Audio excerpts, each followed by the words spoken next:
So to your question, I think you have to understand what the word reparations means first. So reparations, you are repairing something that you have broken. You are paying for something that you were supposed to pay for. I'm not saying that there aren't people living in America today who are suffering and are going through pain and strife because of what's happening when it comes to machines taking jobs, factories becoming industrialized, etc. But reparations is a specific conversation about a specific time in America, and that is black people were slaves. Article that got a lot of attention in the Atlantic a couple of years ago called The Case for Reparations by Ta-Nehisi Coates. Quote, white supremacy is a force so fundamental to America that it is difficult to imagine the country without it. Reparations is the price we must pay to see ourselves squarely. Close quote. And Tom Sowell, who actually saw Jim Crow with his own eyes and experienced it, responds how? It would be nice to know his evidence for what he said, just to be old-fashioned about it. No, it was a rotten system. But I don't know how we get from that to reparations. I mean, what we see in the United States in terms of the bad things, you see all around the world. If you were to give reparations to everyone whose ancestors had been slaves, I suspect that you would have to give reparations to more than half the entire population of the globe. Slavery was... To everybody. Everybody. It's interesting when we talk about reparation, we don't talk about Central South America. Even the Caribbean and Puerto Rico, I think the abolished slave like 1870 something. It was even almost 10 years after the abolition in the States. Even being part of the United States, no later than 20 years after that, 25 years after that. Yeah, how do you do the reparation? How do you go from there, right? So if we have the reparation, we have to go to reparation per country. We have to go to Mexico, Argentina, Chile, Panama, the Caribbeans, not to mention Dominican Republic, Puerto Rico. I mean, we have to go down the line, and I don't think that's realistic, right? But let's see what they have to say. Not Both of them. confined to one set of races.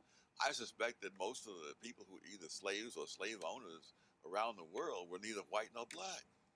Yeah. I mean, this was a universal curse of the human species. Africa, the Middle East, Asia, slavery took place everywhere. And it continued elsewhere long after it was abolished in the Western countries. You know what I mean? I've even heard people say like, oh, but there were some of the Irish who were indentured. Like, yeah, slavery. Look at the numbers, look at the time, look at the level of work. You could not work toward your freedom. For most black... This is enough for South Africa. I think he's from South Africa. My question is, if this is a problem in the United States, why being part of this culture, right? If this is something that really bothers him, what's the real intentions? I mean, he looks like a very well-rounded human being, right? Very successful. Why does that have to be something that he needs to tackle? People in America, this was a time when you lived and died as a slave. And so that's what reparations is about. The other thing, I have a slight sidebar on the history of slavery. The history of slavery existed all over the world for thousands of years among all sorts of people, as far back as the history of the human species goes.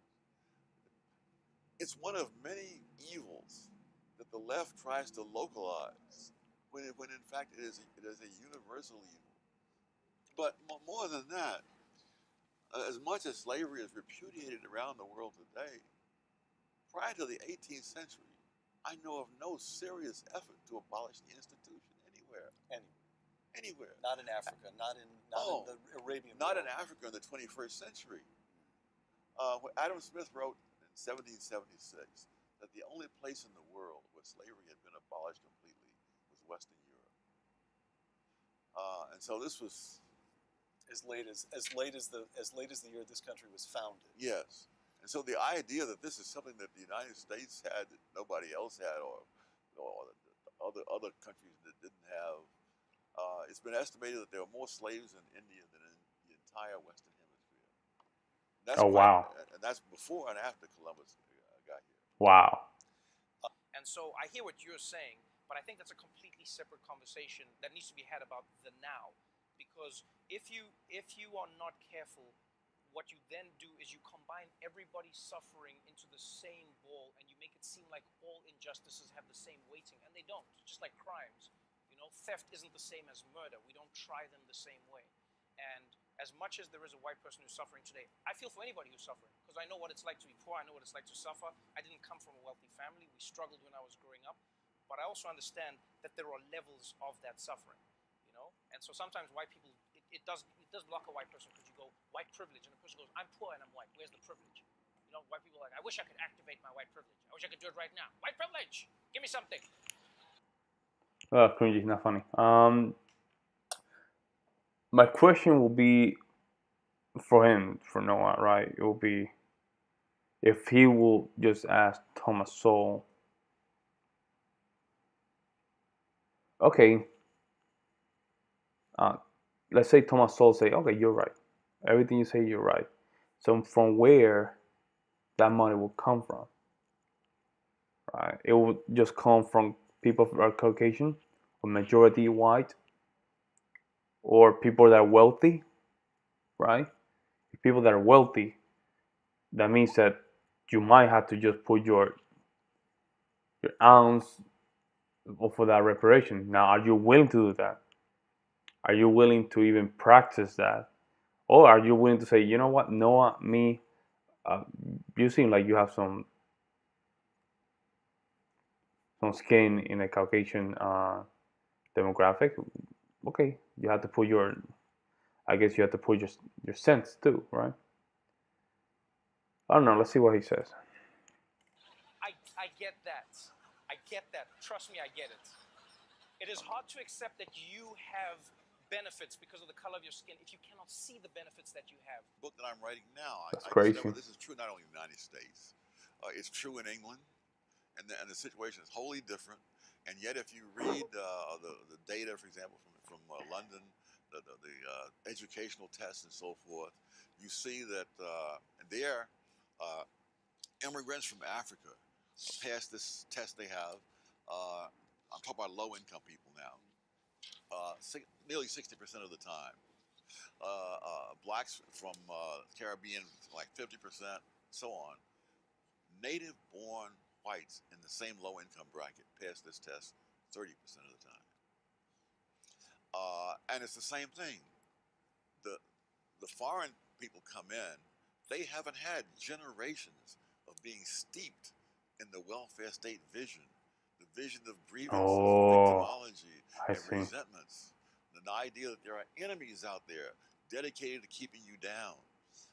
That's the message that's been pumped into the head of the white lower class in Britain.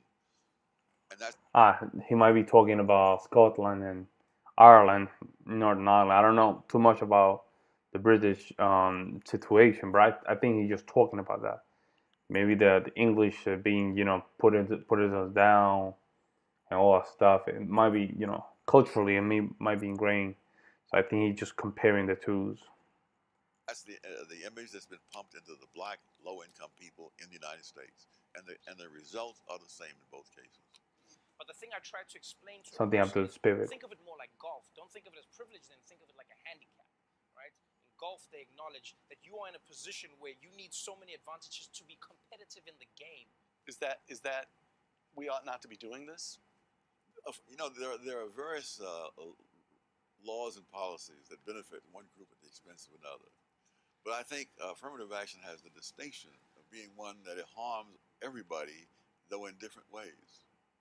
And so there's a lot of evidence that there are black kids who have all the qualifications to be successful in college, who nevertheless are failures because they are systematically mismatched with institutions whose standards they don't meet, even though they may meet the standards of 80 or 90% of the colleges in America. I remember, first aware of this when I was teaching at Cornell, and I found that half the black students at Cornell were on some kind of academic probation. And so I went over to the administration building and looked up the SATs of these students. The average black student at Cornell at that time scored at the 75th percentile. Which is pretty darn good. Yes. And so that means that in most colleges in this country, they would have no trouble, and many of them would be on the dean's list. But at Cornell, the average liberal arts student at that time was in the 99th percentile. And when you're teaching the students like that, you teach at a pace that most people Can't handle it. Cannot keep up with. Can't handle it. At that level, you can't handle it, dude. That means that your brain cells are not connected as quick, or not transferring the information as quick. So you have to. It's like, damn. I don't know what analogy I can use. It's like, let's say one of these multi-billion-dollar company, or like a bank. Let's say you're Chase. The CEO of Chase cannot handle the job. Instead of choosing someone that is, prepared or is ready to just take that job, you go to just the slums or the lowest of the lowest of the country and tell I want you to be the CEO of the Chase. He's not gonna take it. It's not ready to, not built for it. So the brains are not gonna transfer as fast as someone's already been doing it, or the second in command. That makes sense. It was always complained that I was assigning all kinds of reading, but heck, I'm teaching kids who are in the top 1%. They can keep up with the reading that I'm assigning. So Cornell was taking very talented black kids and spending 4 years teaching them to feel inadequate. Yes. Damn. I'm succeeding at that. Right? So what they say is you have a handicap of 15, so that means like you're going to be hitting from this tee and you get more chances to get the ball in because we understand the position you're in. And if you're a black person in America, from slavery, from day one. Pondering all this, What? Slavery day one? How is that even possible? My understanding is that population was very low. I think it was 2%, 2 to 3%, very low. And by that, not even the majority of people, right, of color is not even descendant of. All right, so now you put it in a higher bracket. Now we're talking about 12 to 14% having reparations. And you can say, okay, only for the family that are descendant of. Okay, let's say it. What if my family from Caribbean was descendant of slave? Will you do the same thing? You can do the same argument. I don't know, but that's not a United States. But it's still descendant from slavery from the Caucasian race. You see what I'm saying? Like how the argument can be constructed in that area. And I think it's just the weak point of that is that you really have to you have to just go to the point of who is going to start paying for that money. I guess no one knows who should, but he doesn't want to say it. Notice something, a column that you wrote, this is a couple of years ago, in which you rebutted Nicholas Kristof of the New York Times. And Kristof had ascribed the gaps between African Americans and whites in America, gaps in wealth, gaps in educational achievement, the usual gaps, to, and this is a quotation from Kristof, to the lingering effects of slavery, close quote. Oh, yes. And here's Tom Sowell, quote, if we wanted to be serious about evidence, we might compare where blacks stood 100 years after the end of slavery with where they stood after 30 years of the liberal welfare state. In other words, we could compare hard evidence on the legacy of slavery with hard evidence on the legacy of liberals, close quote. And the number of injustices that have held black people back in America amount to an insurmountable, like you look at black people's freedom, you look at black people's land, just land alone. The amount of wealth you can acquire over time if you own land is exponential, because you have the land, you have the fact that you can borrow based on the land, you have the fact that you can use the money that you have borrowed to grow more wealth, you can use it to grow your family's wealth. Just taking that away from black people alone. right. And also, if you think you've been wrong, your recourse might also be more likely to I mean, isn't that what they did in the Reconstruction era when slaves were liberated? I think the government, I don't think it was Lincoln, I don't know, but I think the government gave pieces of land to certain slaves, and even they took land from the former slave owners, even a lot of whites from the South, and they gave it away to make a lot, to just as a reparation. And some families they grew up very well. It's true what Thomas Sowell said, that it's better to compare hard evidence between the post-slavery and post-liberalism, and the 30 years of the post-liberalism, and the 100 years of the post-slavery, compared the two. Because I know that happens in the Reconstruction era. They gave some land to the slaves. I don't know which. I think could be 1966 or 67. I don't know. I'm not connected right now on that, but I think that happened. I understand the point that Trevor Noah is given. It might be valid. Sure, let's say it's just the other side. Let's just say it's valid. If it is valid, how close can we just attach, or how close can we touch that practice? Can you show me where that works, or do you show me who is implementing that, and that is just bringing prosperity? If that's the case, and the evidence there, okay, let's move forward. Let's see what happens. If the evidence is not there, you might be just shooting from your hip. And because you're a very wealthy person, okay, show us how reparation. You really feel reparation is something that need to be done? Hey, you're in a position of power, or just give money to the people that were descended on slavery and see how that goes. politics to try to redress this whole redistribution, Oh yeah. rather than hit the books, acquire the skills, get the job. But the other thing too, one of my favorite statistic in there is that the poverty rate among blacks as a whole is 22%. Among whites as a whole is 11%, and among black married couples is 7.5%. So And it's been and black married couples have never had a poverty rate as high as 10% in any year since 1994. all right. So to the cry, what is to be done? Tom Sowell answers: It's been done. get an education, get married, have kids after you get married. That's sort of the answer, right? Well, yes, and the things that work for other people tend to work pretty generally. Is crippling them. And so you combine that with slavery, and then you look at Jim Crow laws. You didn't let black people in America live in the areas that they wanted to live in. They couldn't get loans from the banks that they wanted to get loans from.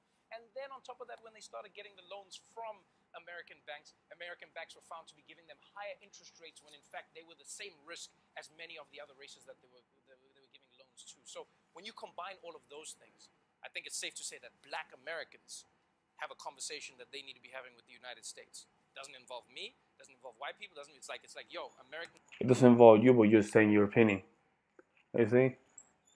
It doesn't involve you, but why are you just giving your opinion? That's the case.